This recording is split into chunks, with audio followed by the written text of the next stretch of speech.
La Primera Guerra Mundial comienza el 28 de julio de 1914. El conflicto termina 4 años después, el 11 de noviembre de 1918, con la victoria de la Triple Entente. Pero, ¿cómo llega a acabar este enfrentamiento? Para entender el origen de este conflicto internacional, tenemos que ahondar en sus causas económicas, imperialismo, nacionalismo, alianzas militares y producción de armamento.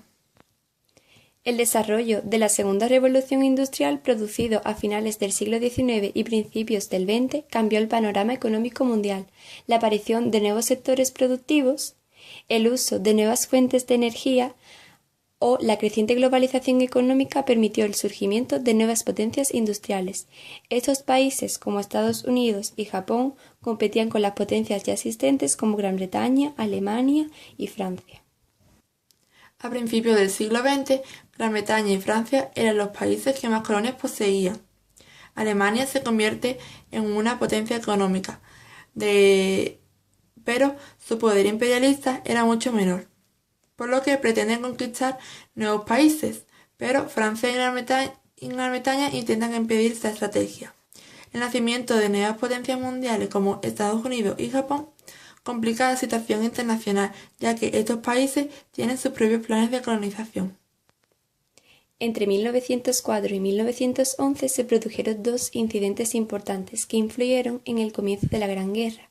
Nos referimos a la crisis de Marruecos, país en el que Francia tiene pretensiones coloniales y que Alemania usó para conseguir sus aspiraciones imperialistas.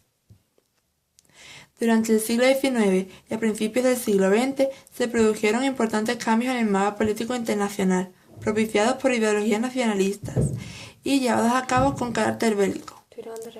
En ellos intervinieron otros países con intereses en tales regiones. En el siglo XIX, gracias a la reunificación de territorios, surgieron estados como Italia y Alemania.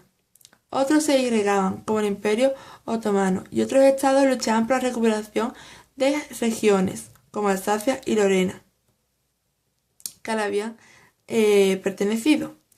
Esta compleja situación se vio acabada por el afán colonialista de las potencias mundiales, lo que provocó alianzas militares y la gran urgencia en la producción de armamento. A finales del siglo XIX, Alemania es quien tiene la superioridad dentro de Europa.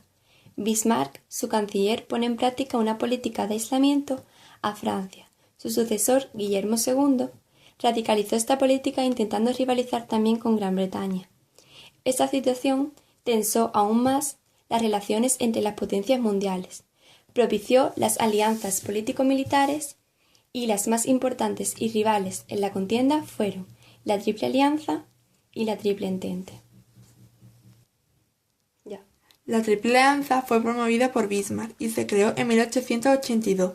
La formaban Alemania, el Imperio Austrohúngaro e Italia.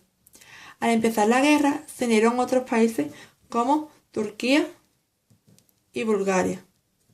Italia acabó uniéndose al bando contrario, por no cumplir los compromisos pactados, declarándose neutral al principio del conflicto.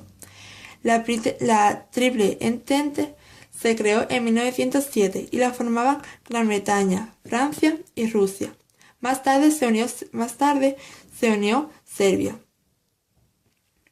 Durante la guerra se incorporaron países como Japón, Bélgica, Estados Unidos, Portugal y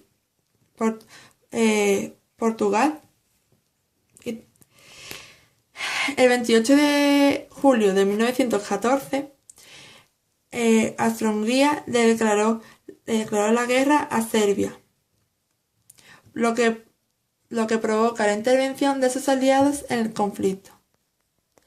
El ambiente de tensión que respiran las relaciones internacionales provoca que los estados aumenten sus gastos militares y su producción armamentística, aprovechándose de las innovaciones tecnológicas de la Segunda Revolución Industrial. A esta época se le denomina como paz armada.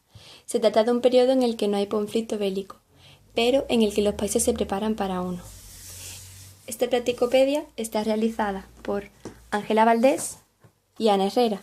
Esperemos que os haya gustado.